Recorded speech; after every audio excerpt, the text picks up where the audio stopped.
Welcome back to Quick Explaining the Books in the Bible. And with 1 chapter and 21 verses, Obadiah is the 31st book in the Bible, and it is the shortest book in the Old Testament.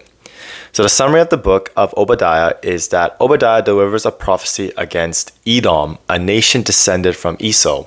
Because Edom stood by or even took part when Jerusalem was attacked, God promises judgment on them and restoration for Israel. So the book was written by Obadiah, whose name means servant of the Lord. Very little is known about him, but his message clearly reflects God's justice and faithfulness to his people.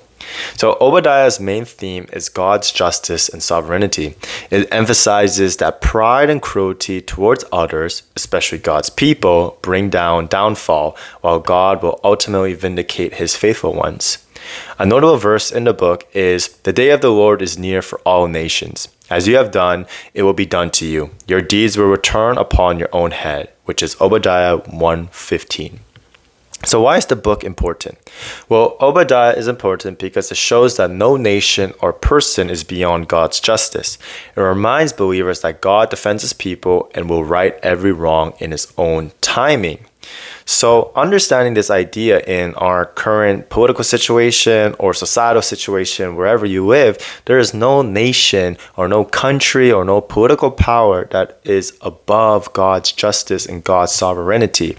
So we can take solace in that as Christians and as believers, and understanding that all of these powers and all these influences, ultimately they will kneel below the glory of God.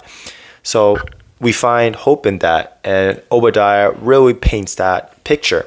So that's why it's super important. And a fun fact about Obadiah is that even though it's only 1 chapter, the book contains one of the earliest prophecies about the day of the Lord, a theme that runs throughout both the Old and New Testaments. Let's quickly explain the books in the Bible, Obadiah. I'll see you in the next one.